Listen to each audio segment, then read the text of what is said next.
So is President Trump an isolationist, someone who craves peace, or is he truly an imperialist president? Let's find out.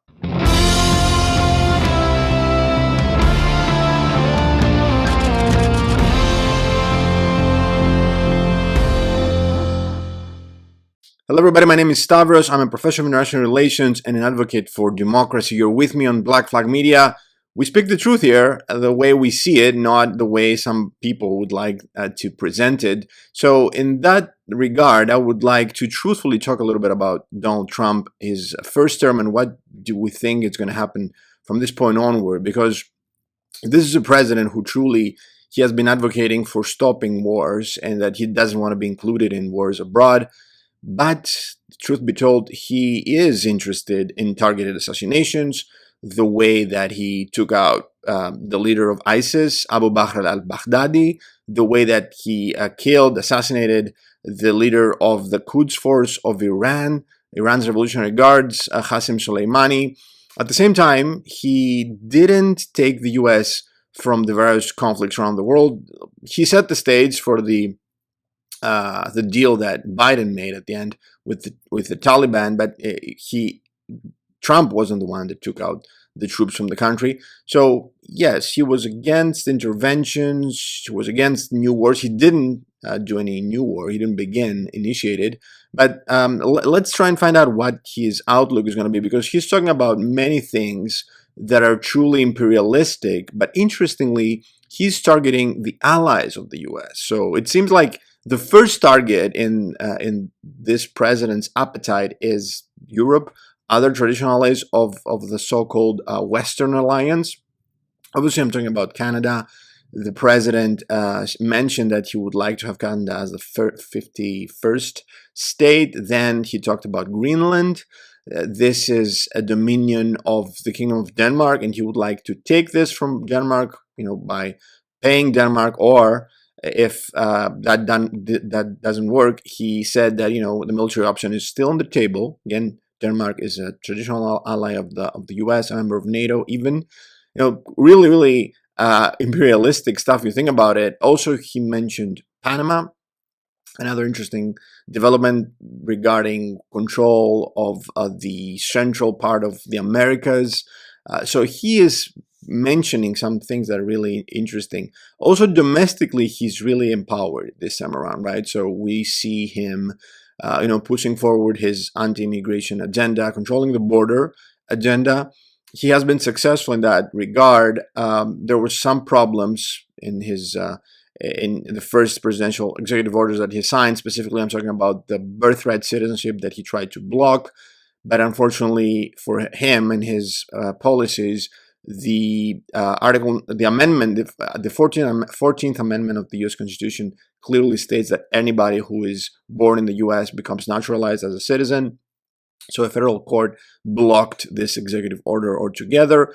It seems that some other of his ideas and executive orders will proceed, but some of them will be blocked. And because he is empowered this time around, he will just blame corrupt people wearing the cloth, meaning justices, and he will just blame them, crazy loonies, as he calls them, Democrats on the bench, and he will just galvanize the base, rally his allies, and he will strike in different areas. I think this is what we're going to be seeing from this point onward.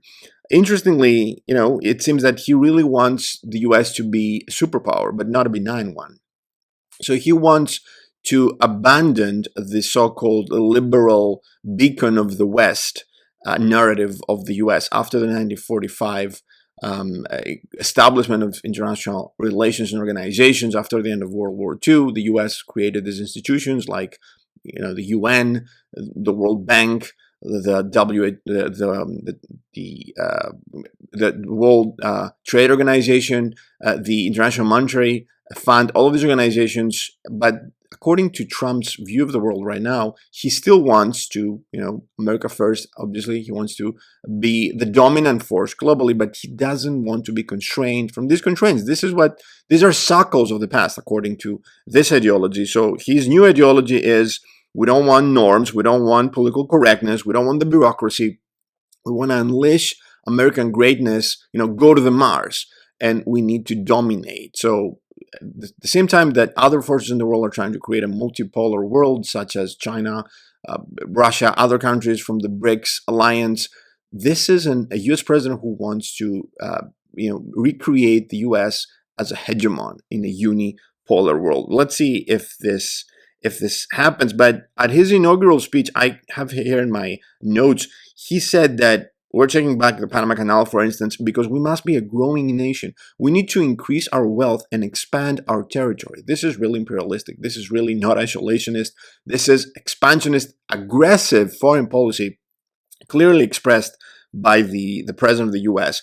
Interestingly, he decided to rename a mountain. He did two renamings first day in the job. Firstly, he renamed the Gulf of Mexico to the Gulf of America, and then he renamed a mountain in Alaska. He renamed it McKinley Mountain from the U.S. president McKinley, who was really an imperialist. He added Hawaii, Guam, and the Philippines and Puerto Rico to American territory. So he is being inspired, it seems clearly, by this president. McKinley was a president who loved tariffs. He raised tariffs to 50%.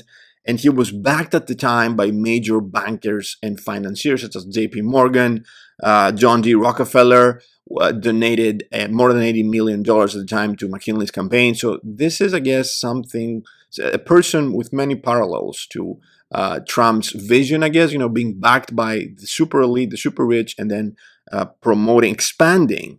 That's what he's saying. Trump is talking about the golden age, and McKinley was talking about the Gilded Age. So you can see the parallels here. But again, expanding. Expansion is not isolationism is what we should be aware and mindful moving forward. Also, he's emboldened and empowered because the Supreme Court is being controlled by his allies. He appointed and controls, conservative speaking, conservative individuals, conservative justices. Many people would say that he has control of the Supreme Court. His allies control the Supreme Court. Remember, the Supreme Court decided that the president has immunity from official acts, also strengthened him. He's strengthened because this time around he does know his way around Washington. He doesn't care that much because he's not going to run any ever again for office. So that's that. This is his last chance of doing something. So yes, he seems that after the World War II and the global status or system that was founded mainly by the U.S., he doesn't like that anymore. He doesn't appreciate international law. He doesn't appreciate international ethics. He feels that they should, that they shouldn't be, that these constraints should not stop the U.S. from, enter into profitable partnerships, bully people around, such as Denmark or other countries. And a major point here is this idea that he has in foreign policy, transactionalism. Everything is a transaction with Donald Trump. He wants quid pro quo. What are you going to give me for me to keep doing this, or for me to do that, or for me to help you? And he's doing that to both allies and adversaries alike. This is interesting. I guess the idea here is that, nobody should know what the U.S. is going to do next. So he wants to be unpredictable, chaotic even. He is not crazy, but no one should be too confident about what the U.S. might do next under Trump. This is the idea of transactionalism, keeping people and countries and leaders off balance so they should be treating carefully when dealing with Washington. And their allies should think twice about free riding on U.S. and U.S. military aid. Adversaries should think twice about challenging the U.S. Because the U.S. may target them with economic or military sanctions. He has been saying that both against China, but also against Russia. He's trying to bully Russia into a deal in Ukraine. He has been saying all the time the past week that I would like to have peace. Obviously, it's going to be my peace, my way or the highway. If Putin doesn't like that, I would target him with more sanctions. I would put tariffs in any product that comes to the U.S. from Russia. So he's trying to bully his way around Russia as well. He's trying to create a unipolar world through bullying, intimidation, both again against his adversaries and against his allies. The problem with transactionalism is that it is really ambiguous and vague, and this can be misinterpreted many times from both allies and adversaries. It may backfire. And I'm really afraid that this will backfire for the U.S. I'm skeptical that, especially during peacetime, being this belligerent, aggressive, and in trying to grab power, land, and routes and what have you, it will only backfire. Maybe create stronger alliances from your adversaries, or maybe even alienate your own allies as well. So it seems that the isolationist policy or approach, whatever we thought that was supposed to happen, it's not what this presidency is going to be around this time around. So we're seeing Trump being really, really aggressive verbally, but also substantially. Essentially, we see this happening with these threats. At the same time, domestically, I think he is trying to be an imperialist as well. He's trying to expand the powers of the executive. Every president has been doing this in the past. We have seen this in the past, and some peacetime presidents, they were forced to be interventionists. Woodrow Wilson was the epitome of peace, but he was forced into participating somehow in World War One in supporting Europe, and then Franklin Roosevelt also clearly detested war, as he was stating, but he had to push the U.S. into World War II. So many peacetime presidents were forced into getting into conflicts. But essentially, the problem is that this is a president who's trying to strengthen himself both domestically, but also he's trying to project America first, which is an intervention, expansionist approach. Increasing the wealth and the territory of the U.S. means somebody's going to lose.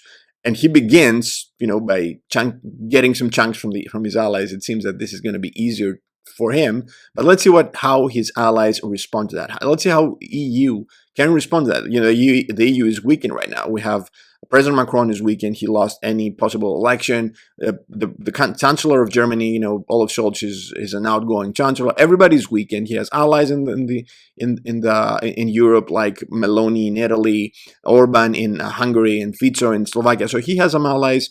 His enemies are weakened. Let's see if these people find the power, the strength, the spine to basically raise a different voice, both inside NATO or globally.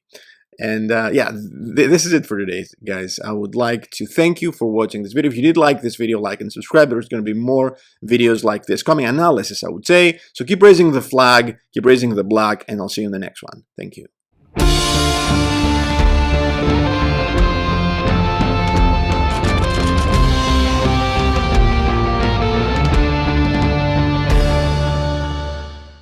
I'd say from a political science perspective, we're waiting to see both how allies of the West respond to that, how the enemies of